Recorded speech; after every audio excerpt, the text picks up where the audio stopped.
I was in high school when the Central Park jogger was attacked. I remember. You don't forget something like that. It was you couldn't even believe that something like that had happened to someone. The way that her injuries were described. And I didn't even read most of the reports about it. I mean, it was all over the news.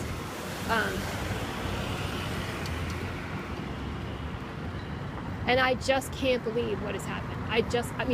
When I read, I think it was last year, it might have been the year before, when I read that there was even a question of the people who attacked her getting out of jail, let alone them being paid millions of dollars, I just couldn't believe it. And I really still can't believe it.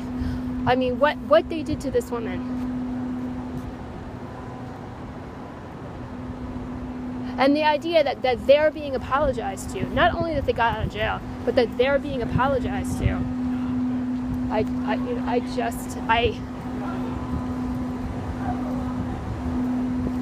And then I can't help thinking of those teenagers who had the charges dropped against them in Brooklyn for this rape that happened a few months ago.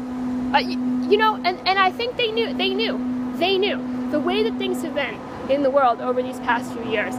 You could see the looks on their faces, the pictures of them that were being taken by the media when they got arrested. And once the media had heard about it, they were grinning from ear to ear. They knew that they were not going to be charged, and they weren't, which I can't believe either. But that's what the conglomerate, that has been the conglomerate's goal the entire time, and nobody should be confused about that. I have known that was their goal. I've known that. I've known from the very first day. I knew the jokes weren't funny.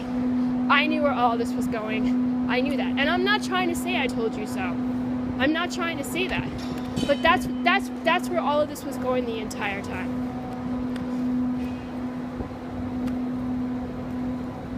I don't know what else has to happen. What other horrifying thing has to happen for all of this to be stopped?